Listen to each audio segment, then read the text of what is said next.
Parlez-moi d'IA. Mesdames et messieurs, bonjour. Je suis un super ordinateur Karl, cerveau analytique de recherche et de liaison. C'est une machine qui ressent les choses. On nous raconte n'importe quoi sur l'IA. Alors, qu'est-ce que tu en dis, Kit? Moi, je n'en dis rien du tout. Que la créativité, elle reste du côté de l'humain. Parlez-moi d'IA, présenté par Jean-Philippe Clément. Bonjour à toutes et à tous. En IA, vous savez, de plus en plus, on parle de cette dichotomie entre les modèles LLM propriétaires, type ChatGPT d'OpenAI ou Claude d'Anthropic, et les modèles LLM open source. Eh bien, aujourd'hui, on va essayer de comprendre ce que l'open source implique dans le domaine de l'IA en décortiquant le processus de création d'un modèle LLM open source. Voilà, alors accordez-vous ces 30 minutes. On va interroger une nouvelle fois le phénomène intelligence artificielle sur ses aspects sociaux, culturels, éthiques. Alors là, certainement techniques, c'est sûr, on ne peut pas faire autrement. Et puis du coup aussi quand même politique, parce qu'il y a des questions politiques derrière ces questions techniques. Cause commune, 93.1 FM. Vous êtes bien sur Cause Commune, la voix des communs, la voix des possibles. Cause Commune que vous pouvez retrouver sur le web, cause-commune au singulier.fm, sur son app mobile que vous ne quittez plus, sur la bande FM bien sûr, 93.1 et le DAB+, à Paris, et bien sûr sur votre plateforme de podcast préférée.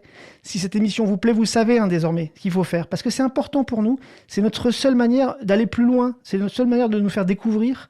N'hésitez pas à nous mettre des pouces, à nous mettre des étoiles, n'hésitez pas aussi potentiellement à commenter les endroits où vous voyez qu'on publie nos épisodes et nos émissions, voilà, parce que tout ça, ça manipule les algorithmes, et... C'est cool de manipuler un algorithme. Vous écoutez Parlez-moi d'IA. Plus on regarde semaine après semaine s'égrener les annonces de sortie de nouveaux modèles IA, plus on comprend qu'il y a une potentielle différence entre les modèles IA propriétaires et les modèles IA open source. Bon, alors l'open source, dans le logiciel classique, on va dire que c'est plutôt simple. L'idée, c'est qu'il y a un ou plusieurs développeurs qui rendent leur code source initial disponible. Chacun peut venir prendre les sources, regarder comment ça fonctionne. Vous pouvez l'analyser, le modifier, l'améliorer. Et puis, si vous en faites un usage public, si vous voulez vous-même republier ce code, vous devez le faire toujours en open source, avec le code source accessible. C'est une sorte de boule de neige, en fait. Tout le monde vient rajouter des améliorations au code initial. Et à la fin, ça fait des communs numériques, ça fait des super logiciels comme que vous utilisez tous les jours, comme VLC, par exemple, pour la vidéo, Audacity, GIMP. Bon, tout le monde est ravi de les utiliser une fois qu'ils sont développés. Alors, concernant l'open source dans l'IA, c'est le même principe. Sauf que la mise au point d'un modèle LLM, c'est beaucoup plus d'ingrédients, beaucoup plus de phases, d'étapes pour que le suivi du caractère open source soit pris en compte. En fait, c'est complexe, tout simplement. Les qualités de transparence et d'ouverture à la collaboration de l'open source sont essentielles en matière d'IA pour tenter de comprendre finalement l'outil final qu'on a entre les mains. Il s'agit d'un double aspect, en fait, d'un double sujet technique, mais qui a des conséquences éthiques et politiques. Bon, vous avez compris, c'est un sujet complexe, mais nous avons de la chance ce matin, car notre invitée du jour est à la fois data scientist et sociologue du numérique.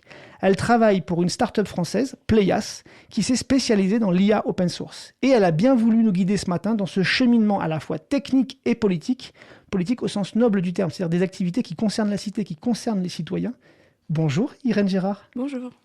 Bienvenue dans le studio de Cause Commune. Merci d'avoir accepté de nous guider en fait dans ce monde de l'open source pour l'IA. Alors parlez-moi d'IA, Irène. Bon, juste avant, on a l'habitude ici un peu de commencer par une petite présentation finalement du parcours de notre invité pour mieux vous connaître. Alors d'où venez-vous? Quel est votre parcours académique et puis professionnel pour arriver jusqu'à Playas? Donc, merci de m'accueillir sur cette radio. Donc moi, je suis très récemment diplômée de data science et de sociologie du numérique à l'université Gustave Eiffel. Mais avant ça, j'ai un parcours académique qui se situe plus dans les sciences sociales. Donc j'ai un parcours en sciences de l'information et de la communication et en sciences politiques avant ça. Donc aujourd'hui, je travaille chez Playas, mais c'est assez récent. En réalité, mon parcours s'ancre plutôt dans les humanités. Et on va le voir, c'est assez naturel quand même, malgré tout. Du coup, alors Playas, start-up française, dont on entend de plus en plus parler. Qu'est-ce que c'est Playas? Ça existe depuis quand? Alors ça existe depuis moins d'1 an. Oui, c'est ça, c'est récent. Ouais, à peu près. Et c'est une start-up qui s'est spécialisée dans l'entraînement des modèles de langage à partir de données ouvertes et auditables. Donc c'est une entreprise pionnière qui a fait le pari de développer des modèles d'IA qui sont entraînés exclusivement sur ces données ouvertes. Et qu'est-ce que vous faites, vous? Quel est votre rôle chez Pléias aujourd'hui? Quelle est votre fonction? Alors, ma fonction est un peu hybride. Comme je n'ai pas encore toutes les compétences pour entraîner les modèles et participer donc, au surentraînement, etc., je participe à valoriser des projets de recherche, à rédiger ces projets de recherche et à contribuer du coup à l'expansion de l'entreprise et à son rayonnement. Oui, parce que l'entreprise, elle fonctionne comme ça beaucoup, par projet de recherche, vous l'avez dit. Oui. Et c'est ce qui va à chaque fois lui faire passer un cap, lui faire passer un nouveau développement supplémentaire. Et généralement, en plus, les résultats de ce développement-là, elle les partage. Globalement, on va revenir après sur la logique globale de l'open source dans cette entreprise. Et donc, vous travaillez projet par projet. Vous avez un projet en cours particulièrement Alors oui, c'est vrai qu'il y a une équipe recherche qui travaille exclusivement à développer des outils pour améliorer nos pipelines, etc. Mais on fonctionne beaucoup par projet. On travaille exclusivement avec des entreprises régulées ou des ONG. Ouais. Et on mène justement des projets qui visent à intégrer nos modèles pour résoudre des problèmes concrets qui intègrent donc l'IA pour des besoins spécifiques adaptés justement à ces entreprises ou à ces organisations. Vous avez un projet en cours dont vous pouvez nous parler? Oui, alors moi je suis responsable de projet Caribou. Ouais. Donc Caribou, c'est un projet qu'on mène avec Bibliothèques sans frontières et qui a été financé par l'Agence française de développement. Le principe du projet, c'est d'intégrer une IA dans des cartes micro SD qui vont être envoyées au Sénégal pour favoriser l'apprentissage du français. Donc en fait, on a développé cette application avec BSF et le but, c'est de créer donc des blocs d'activités interactifs qui permettent aux enseignants sénégalais, donc dans une région qui s'appelle Kédougou, de pouvoir s'auto-évaluer en français, de pouvoir faire des exercices de compréhension écrite et bientôt, j'espère, de compréhension orale pour pouvoir s'améliorer en français. Et tout est mis dans la carte SD? Exactement. Il n'y a pas nécessité d'avoir des connexions Internet Alors pour un des exercices, on a créé un tuteur IA qui permet justement de corriger des fautes d'orthographe, donc des fautes de syntaxe, de grammaire, etc. à partir d'une production écrite et qui nécessite donc Internet. Ouais. Mais pour toute la partie de l'application et des exercices, ça fonctionne justement sans Internet. Ça tourne en local? Exactement. D'accord. Ça, on va le revoir aussi. C'est sur le téléphone, carrément. Voilà, ouais. Ah oui, d'accord. Et donc, on va le voir après, parce que c'est aussi une des capacités de l'open source. Comme vous avez le code, vous pouvez le faire tourner où vous voulez, et notamment, effectivement, sur un téléphone, sur un PC. Alors après, il y a des questions de performance quand même, on va en parler aussi. Vous développez, donc vous avez dit, il y a une partie recherche qui cherche à améliorer des LLM, donc des modèles de langage qu'on connaît bien maintenant, de type GPT, et puis des projets. Du coup, si on se penchait un petit peu, si vous le voulez bien, sur la manière dont c'est construit un LLM, on va pas le cacher aux auditeurs, on a un peu préparé cette émission. Donc on s'est dit un petit peu par quelle étape pédagogique on allait essayer de passer. Finalement, donc la construction d'un LLM, si on schématisait, parce qu'en fait c'est pas une science exacte, c'est pas une recette qu'on peut suivre de A à Z. Il y a plein de chemins de traverse sur ces sujets-là. Il y a plein de manières, de raccourcis de pouvoir travailler sur les LLM. Mais si on devait faire les grandes étapes. Donc on peut considérer qu'il y a 4 grandes étapes si on schématise. D'abord la collecte des données, donc ce qui nous intéresse en particulier chez Pléias. Ouais. Ensuite une phase de développement du modèle, donc d'entraînement du modèle. Et une phase d'évaluation, enfin, qui est très importante justement pour calibrer l'alignement du modèle. Et finalement, il y a une phase de déploiement. Donc, oui, sur les serveurs, et pour que ça puisse tourner avec des architectures particulières. Alors, si on commence par les données, vous l'avez dit, Pléias, c'est un peu votre spécialité, les données. C'est-à-dire que vous avez créé quelque chose de très particulier sur les données. Vous pouvez nous en dire quelques mots? Oui, alors justement, on est la seule entreprise au monde qui entraîne ces modèles exclusivement sur des données ouvertes. Oui.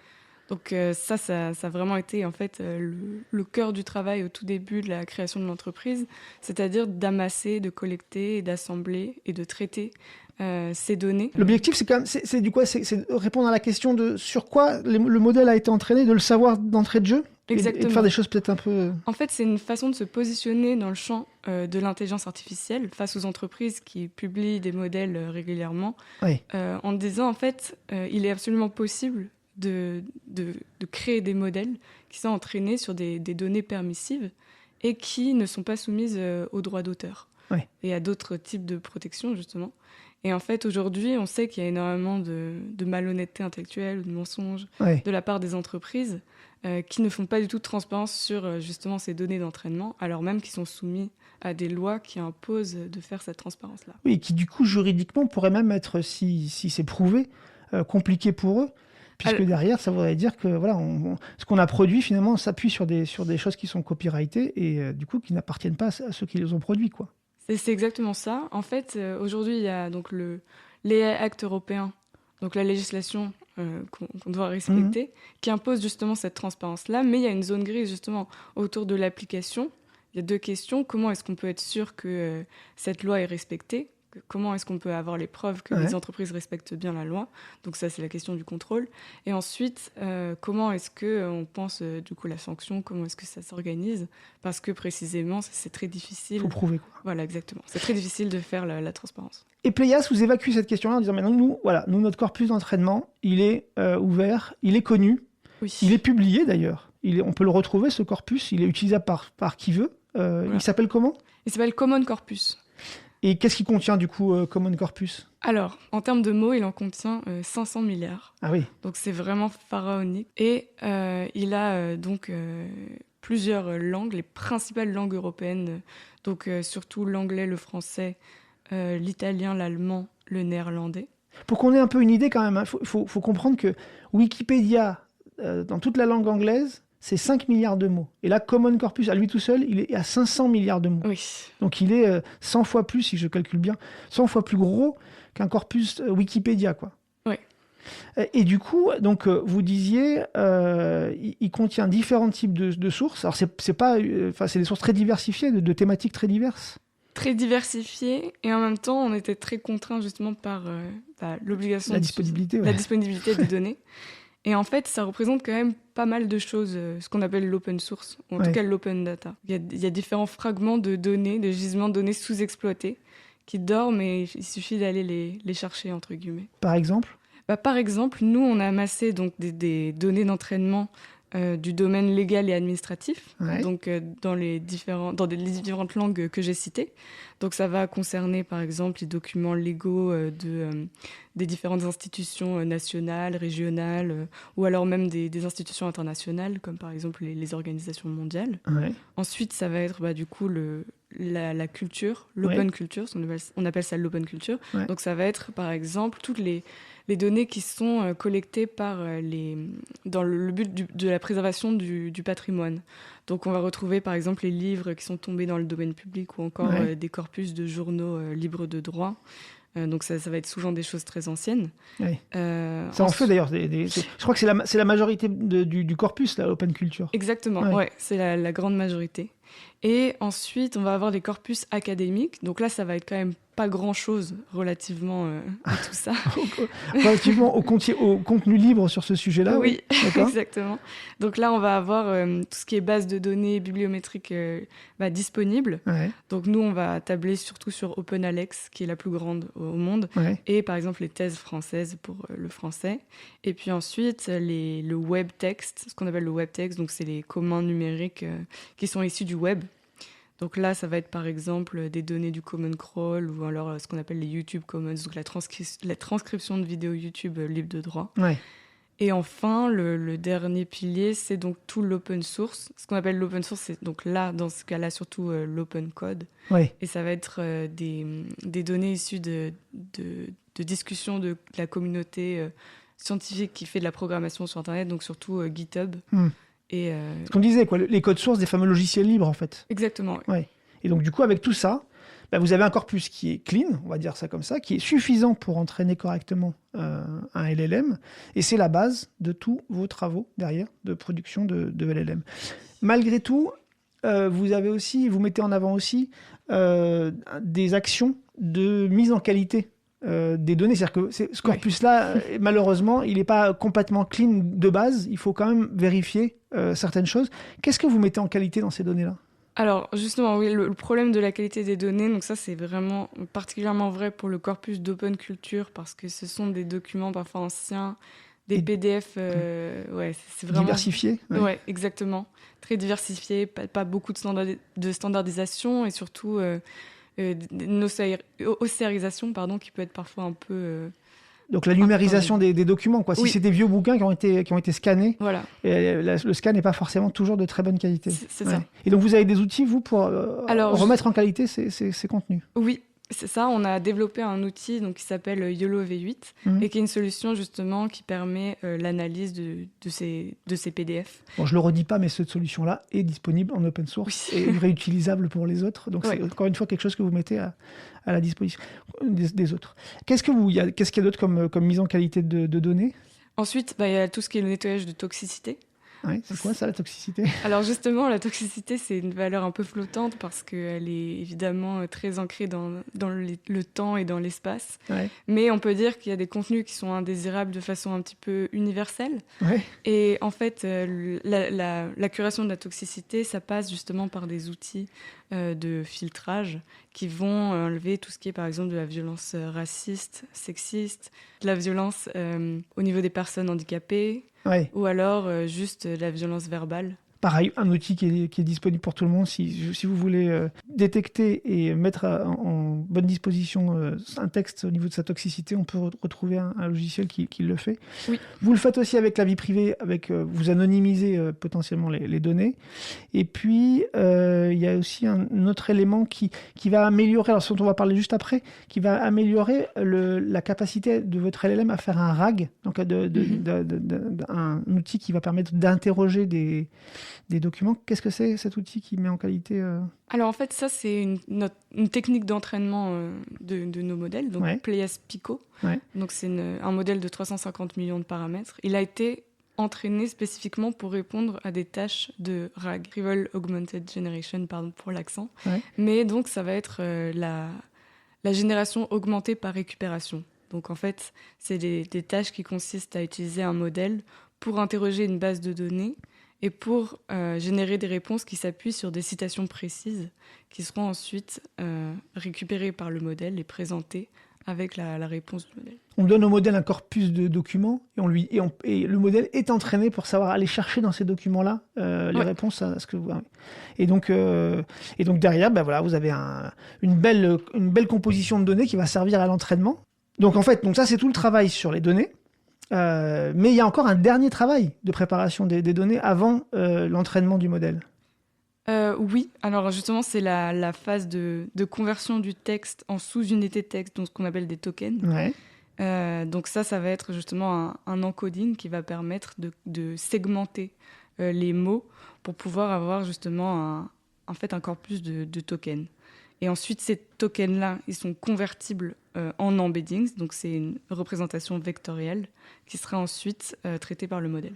Oui, en fait, c'est toutes les phases où finalement on va simplifier l'entraînement du modèle et la manière dont le modèle va utiliser ces mots en préparant finalement le texte dans un bon format.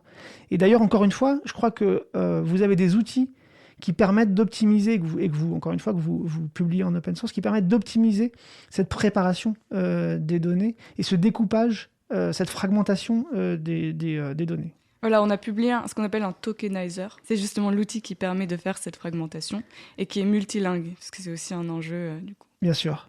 Donc là, on est d'accord on a passé la phase des données et de leur préparation et on va du coup entraîner le modèle sur ce corpus de données qui est prêt, qui est clean, qui est prêt.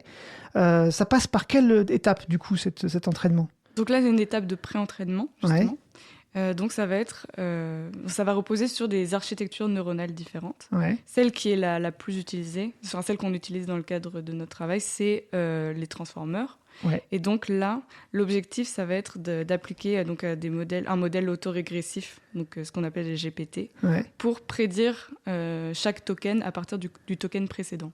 Donc c'est comme ça que vont fonctionner les LLM. Donc là, on passe la phase de pré-entraînement. Voilà. C'est quoi la phase suivante du coup ? Et du coup, ce qu'on appelle le fine-tuning, une fois que le modèle est pré-entraîné, il faut l'affiner sur des tâches spécifiques. Donc là, c'était un peu la spécialité de Playas, avant qu'il ne développe donc ses propres modèles. Et donc, ça va être justement d'habituer le modèle à gérer des nouveaux contextes et de faire en sorte qu'il se spécialise sur des tâches précises et qu'il soit surperformant sur ces tâches-ci. Ça, on voit bien qu'il y a aussi une dichotomie qui est en train de se créer en ce moment entre la continuité des entraînements sur des énormes corpus pour faire des LLM généralistes et qui doivent tout faire et qui vont vers l'IA générale, le grand graal de l'IA générale, et au contraire, et qui du coup aussi demandent beaucoup de ressources, notamment énergétiques, notamment de ressources minières et de data centers et des logiques où on dit attends, là on connaît la tâche qu'on veut lui donner à ce LLM et on va le spécialiser, on va le fine-tuner sur ce sujet précis, sur des corpus de données complémentaires précis aussi potentiellement. C'est vrai, ce sont des enjeux de frugalité en fait. Et puis c'est des enjeux aussi de souveraineté.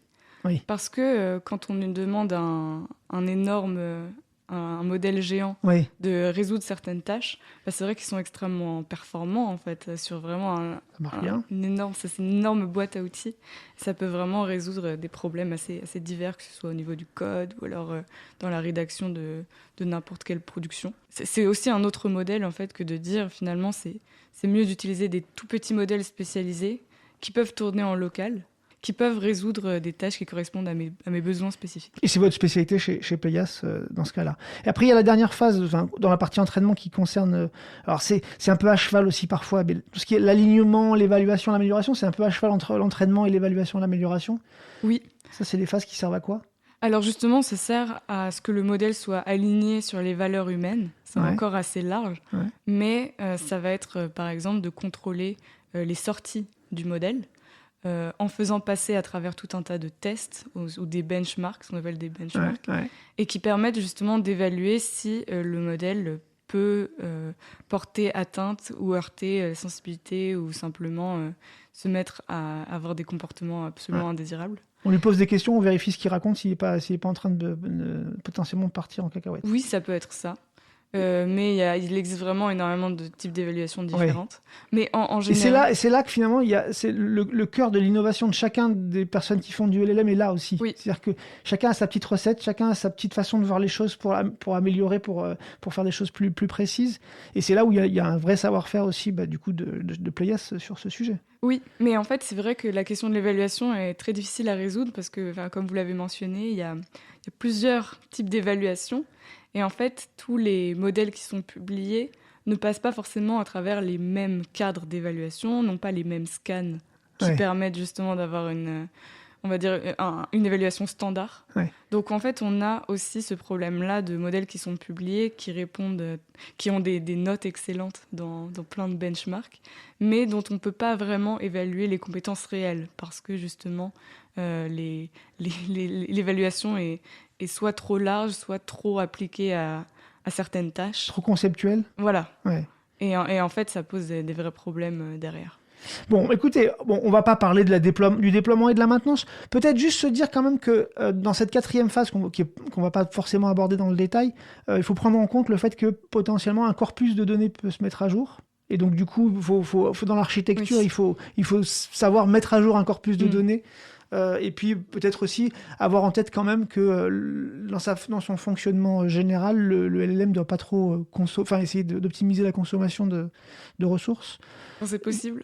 Donc là, on a fait la complétude d'un entraînement, d'un process de LLM. J'espère que c'est pour vous aussi clair que ce l'est maintenant pour moi, parce que ça a été une vraie mission que d'arriver à me faire comprendre tous ces éléments-là. Merci, Irène. Du coup, on peut aussi parler d'un produit très particulier de Playas, qui est en fait un peu le produit packagé, un des produits packagés de Playas, qui s'appelle Scholastic AI.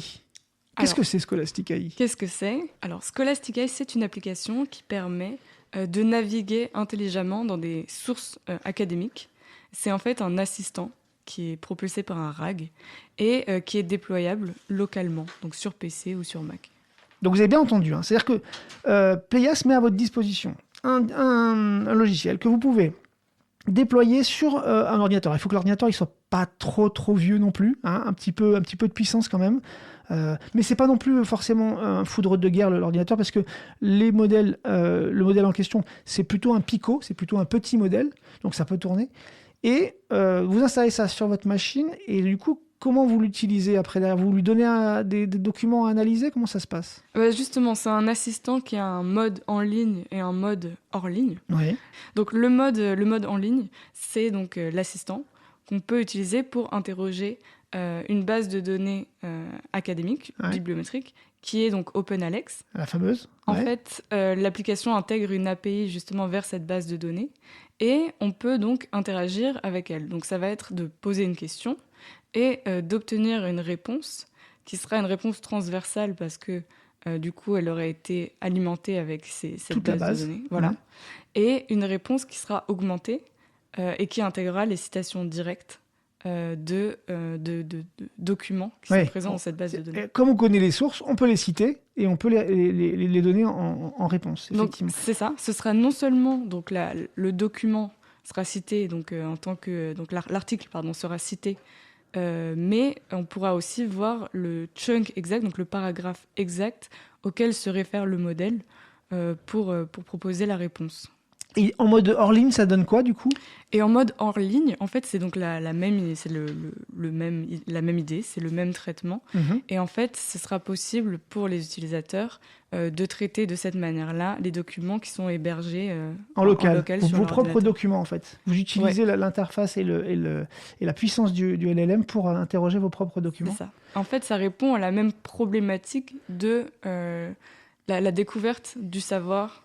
Dans le monde actuel où en fait la science est de plus en plus cloisonnée, en fait, c'est de plus en plus difficile de naviguer dans des corpus justement parce qu'ils sont gigantesques. Les corpus comme OpenAlex se mettent à jour tous les jours. Il y a vraiment des dizaines et des dizaines de nouveaux articles en permanence. Et en fait, sur des questions justement très actuelles, par exemple, typiquement l'intelligence artificielle générative, il y a vraiment une difficulté à naviguer. On navigue un peu à vue. Et donc, c'est aussi une manière de décloisonner la science et de dire qu'en fait, c'est possible d'avoir un assistant vraiment mis à jour en temps réel. On vous met toutes ces références en description de cette émission. Je ne comprends pas comment cette information n'est pas plus diffusée, de pouvoir fournir à n'importe qui et à tout le monde, en fait, surtout, un outil qui vous permet d'utiliser l'IA de manière locale et plutôt frugale pour justement donner plus de richesse à vos propres documents. Moi, je cours direct pour aller voir comment ça fonctionne. C'est l'heure de conclure. Irène, est-ce que vous avez un dernier point à nous partager sur justement ce domaine de l'open source et de l'IA open source? Est-ce qu'il y avait une dernière question, une dernière réponse, un dernier élément que vous vouliez nous partager? Un dernier élément qui me semble intéressant, on en a un petit peu parlé, mais c'était pour insister, c'est surtout la question de la souveraineté. Ouais. Donc en fait, là, ça marche pour Scholastica, mais en fait, ce qui est important avec le déploiement des modèles en local et de ne pas recourir à ces modèles gigantesques qui peuvent résoudre tous vos problèmes, c'est surtout de savoir que les données que vous allez utiliser et que vous allez traiter, ce sont les vôtres. Et en fait, c'est vraiment important de savoir que quand on accepte de donner de téléverser plusieurs documents dans ChatGPT pour en faire une synthèse ou faire n'importe quelle analyse, on ne sait pas où ça part. On ne sait pas où ça part. On n'a pas la preuve que les données ne seront pas utilisées ultérieurement, etc. Donc en fait, c'est vraiment important de se poser cette question de souveraineté des données. Souveraineté, frugalité, transparence. C'est fait beaucoup de mots-clés quand même pour ne pas utiliser ce genre de solution. Merci beaucoup Irène, merci pour votre partage, pour votre décryptage, pour votre pédagogie. On retrouve Playas sur playas.fr et sur LinkedIn. On vous retrouve sur LinkedIn éventuellement, si on veut. Merci beaucoup Irène. Merci à vous. Et merci à vous chères auditrices et chers auditeurs. N'oubliez pas de liker cet épisode parce que ça manipule l'algorithme et c'est cool de manipuler l'algorithme, surtout si c'est pour nous faire connaître. Restez sur 93.1 FM sur Cause Commune. Pourquoi vous n'iriez pas faire un tour par exemple chez nos copains de Chemin de Traverse? C'est l'émission d'à côté et ça dure 1 heure. C'est généralement aussi un grand moment de découverte et c'est très diversifié. Voilà, écoutez, à bientôt sur Cause Commune.